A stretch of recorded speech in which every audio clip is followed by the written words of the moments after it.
په دشت کې ډېرې لارې وې راغلي تر چینې، په خیال کې به مې خامخا تضاد پیدا کېدو. ویلی شي چې د سکندر اعظم په وخت کې پل څوکۍ یو سنگم و. له دې ځای د تاریخي اهمیت پته د تاریخي ودانیو او ډیرو لارو نه لګي چې د نوي دور په حسن سینګار لارې دي. د همنواز یوسفزي په مرسته نن د الډن په لاره ورځم او ستاسو سره د خلکو او پوهانو مختصر تاریخي خبرې شریکوم.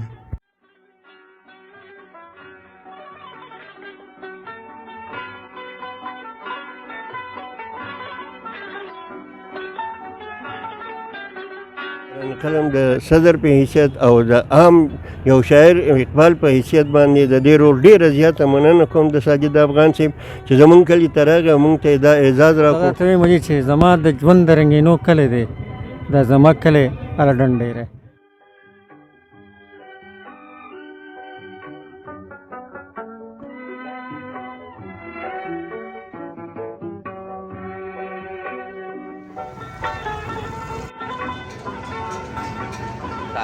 تاریخ وي دا به لټه کې په تیاره کې بار شي ګوري، خو په دلیل به یې ګوري، په ثبوت سره. نو چې ثبوت وي ځینې روایات هم زموږ سره روان دي، روایاتو کې هم خبرې کېږي، خو هغه بیا د ګراوند ریالټي باندې مونږ ګورو. نو تاریخ لازمي دی ځکه چې نن سبا قومونه ورکېږي او ژبه ورکېږي او دا ژبه او تاریخ د یو بل سره غږلې شوي دي. نو په کار دا دی چې زموږ را روان نسل د خپل زاړو اسلافو نه د مشرانو نه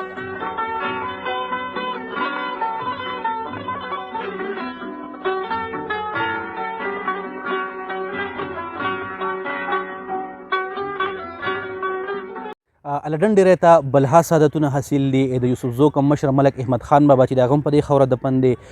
بیا د عثمان خیلو کم مشر عطاالله بابا دی هغه هم په دې خاوره باندې دفن دی. کله چې پښتنو د علاقه یوسفزي دلته کې راغللو نو اولنی 10 کاله پایتخت چې و هغه هم دا الډن ډېری وه. بل الډن ډېری که بیا موږ شاته لاړ شو نو د بتسازۍ مرکز هم پاتې شوی. دلته کې یو شیسټ کاڼی دی په دې الډن په دې غرونو کې. د دې نه چې څومره تاسو ته تور بوتان ښکاري یا لږ شان شین کلر کې دا ټول د الډن ډېری په دې پوره ایشیا کې چې څومره بوتان دي هغه د الډن ډېری چې دا ټول نه ښایسته او ریچ سټوپا چې وه نو هغه هم د الډن ډېری په ظلمکوټ ایریا کې ده چې نن یې هم په انګلینډ کې په انډیا کې ممبئی کلکته میوزیم چې کوم دی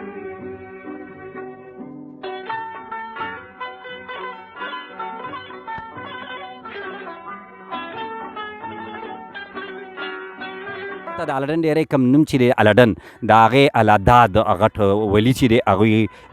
قبرستان هم دلته موجود دی. الاداد ډېری په نوم باندې الډن مشهور. الډن د دوی په باره کې دا ویل کېږي چې دا د اخون درویزه بابا د لور زوی دی او د میانور چې دی د هغو خوری دی. خوشحال بابا په سواتنامه کې هم د دوی ذکر کړی. د میانور مفتیان په سوات کې واړه دوه دي، الاداد او دوست محمد دواړه یو دي. په سواتنامه کې د دوی ذکر یې کړی دی. نو د دوی د والد صاحب نوم دی ادم خان او دلته چې دی نو دا د ویل کېږي چې د ډسټرک ملاکنډ اولنی ولسي شاعر چې دی هغه دا دی او خلکو ته د دوی شعرونه هم یاد دي. په پاڼو په شکل کې هم د دوی څو اثرات موجود شته. دلته زه موجود یم په هغه غټ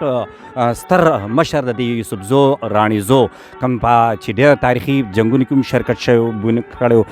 د شیردل خان په مزار چې دی هغه هم دلته دا موجود دی. شیردل خان یو تاریخي علاقه د دې ثابتې پښتنو ډېر قابل قدر مشر پاتې شوی دی.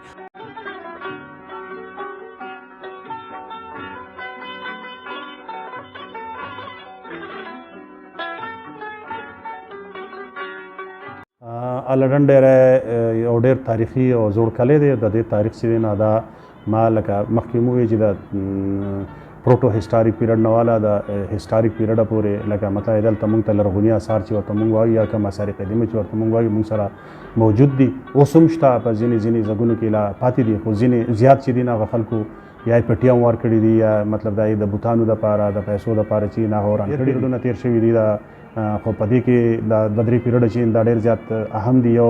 موږ به دا ووایو چې د بودیز پیریډ چې کوم و د بودھ مت والا هغه ډېر اهم و. دې کې هندوشاهي د هغې نه پس پیریډ و هغه زموږ سره ډېر اهم و. هغې نه پس اسلامیک پیریډ زموږ سره کله چې محمود غزنه لکه راغلی و دلته هغوی کومې حملې کړې نو د هغه وخت هم زموږ سره څو لرغوني اثار شته نو د هغې اثارات زموږ سره شته. بودیزم خو دا دی چې دلته لکه ډېرې زیاتې سټوپاګانې وې صفات کې دي یا په دیر کې یا په نورو ځایونو کې نو دغه شان دلته هم ډېرې سټوپا وې خو د بدقسمتۍ نه دلته په هغې باندې پراپر کار نه و شوی. دلته یوه سټوپا چې ونه هغه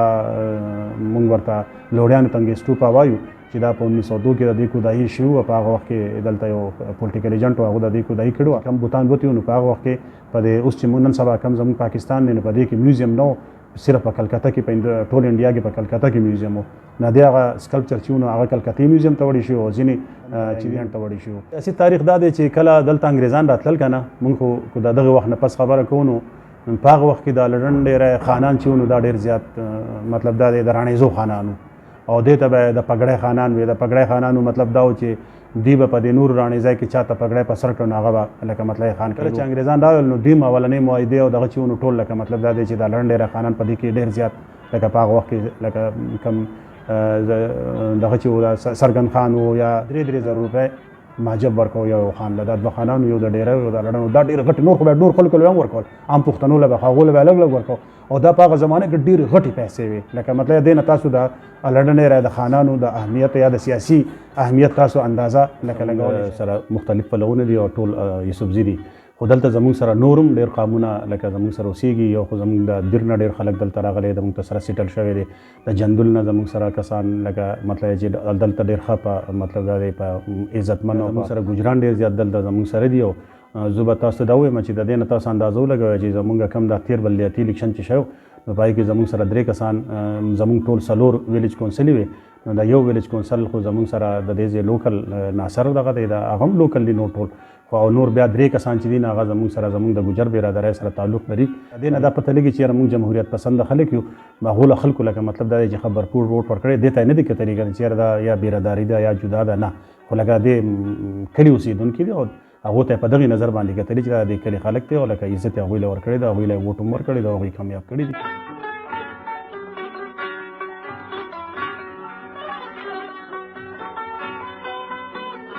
او داسې ټولنې جوړې شوي هم دي دلته چې هغه جوړې شوي دي بیا ختمې شوي دي په دې لکه د ملک احمد خان بابا په نوم ټولنه وه دلته د پیغام په نوم وه دلته ټولنه که نه خو هغه بیا هم شوي دي په یاران قلم کې. نو سر لښکر کو زه ووایم که نه یاران قلم دی نو موجوده اوس ټولنې شته د رڼا پښتو ادبي ټولنه ده یاران قلم پښتو ادبي ټولنه ده داسې احسان بن ثابت چې دی دا هم یوه ټولنه ده افتخار فاروقي صاحب د هغې مشر دی که نه ول رنګونه له په دې ځای کې شتون لري نو په دې وجه باندې دلته کې ادب خبر روان دی او ځینو ځایونو کې خو دومره تللی دی چې زمونږ محمد اسلام ارماني غونته خلک زیږولی موږ د سردار یوسفزی غونته کې ګلوکاران زیږولي دي موږ صحافیان زیږولي دي شمس الرحمن شمس غونته خلک هم زیږولي هغوی کتابونه لیکلي دي.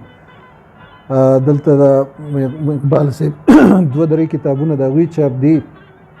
4-5 د ناصر شیخ کوري صاحب چاپ دي 14-15 د جمیل صاحب چاپ دي د درمان علي خیل چاپ دي ډېر زیات کتابونه چاپ چې د ریډیو پاکستان کې ډایرکټر پاتې شوی دی بی آر حلیمي خو اوس وفات شوی دی ډېر وخت وشو ما نه دی لیدلی هغوی کتاب هم چاپ دی جانان کله آسان هغې نه نوم آثار ګورو نو زمونږ سره د آریایي دور نه وړاندې هم د دراوړ او کول قوم آثار په نظر راغلي دي. د هغې نه پس چې کله بیا آریین راغلي دي آریا راغلي دي نو چونکې دا سیمه داسې وه چې دې ته د اوبو په لحاظ سره د ورشو په لحاظ سره او د دفاعي لحاظ سره دې ته ډېر اهمیت حاصل و نو زیات قومونه دلته پاتې شوي دي. بیا چې کله یوسفزي رالل نو د یوسفزي چې دي نو هم په دې کې بیا دا سیمه چې دا لډن ډېری دا د یوسفزو وړمبې مرکزي سیمه پاتې شوې ده. او بیا چې کله د شیخ ملي ویش وشو نو د شیخ ملي په ویش کې بیا دا سیمه د رانیزو ورسېده او په رانیزو کې بیا دا په ویش کې د رانیزو د لوی څانګې علي خیل ورسېده. په دې علي خیل قوم چې دلته کم آباد دی دا رانیزي یوسفزي دي او په دې کې بیا ضمني څانګې چې دي نو هغه هم بې شمېره دي او بیا د هغې څانګو کې بیا نورې څانګې هم را جوړې شوي دي.